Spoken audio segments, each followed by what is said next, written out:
sa ating napakasipag, napakabait, at maasahan nating Provincial Director ng TESDA, PD Soray Abel. Palakpakan po natin.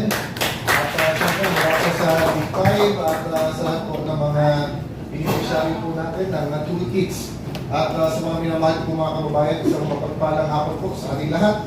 At talagang mapagpala po ito ngayong hapon po ito dahil muli ay nakikita po at natatanong po natin na muli ay meron po tayong mga kababayan na mabibigyan muli natin ng pagkakataon na kagaya ng sinabi ng ating Provincial Director na maihahon ang antas na kabuhayan ng inyong mga pamilya.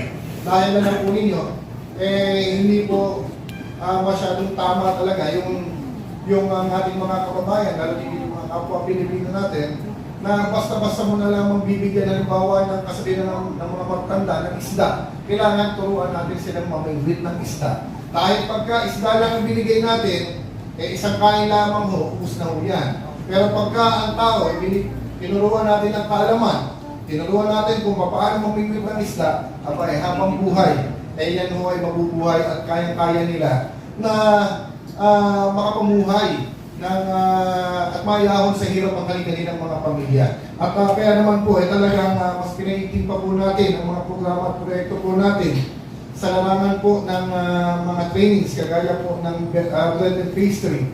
At tayo nga po ay patuloy na nakikipag-ugnayan sa ating pong kaibigan. Dati yung nating kasamahang kongresista, Secretary Kiko Benitez, siya po yung dati pong congressman din. Pero middle of last year, inappoint po siya ng ating mahal na Pangulo bilang Secretary po ng TESDA.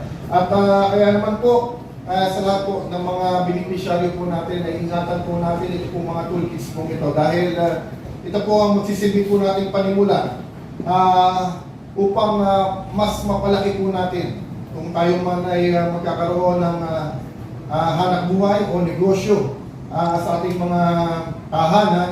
Ito po talagang malaking bagay po ito. Hindi na po niyo pinakailangan pang bumili pa ng mga kagamitan dahil ito na po at pinagkakaloob po yan ng ating pong gobyerno.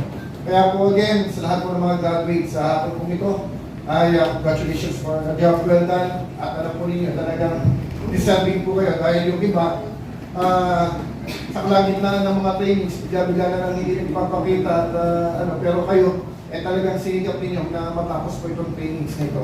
Kaya again, congratulations at rest assured na sa bahagi ng inyong lingkod ay lagi po tayong naririto at bukas po ang ating pong tanggapan, lalo tigit para sa kagalingan ng ating mga kababayan.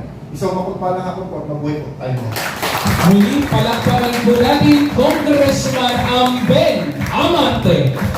At sa punto naman po ito, inaaniyahan po natin ang 15 mga mag-aaral sa unahan po na nagtapos po ng bread and pastry production upang magkaroon po tayo ng isang photo ops kasama po siyempre si Dr. Zoraida V. Amper, TESDA Laguna Provincial Director, the Big Fire Training Center President Christopher M. Santos at ang ating pong Congressman Amben Amante.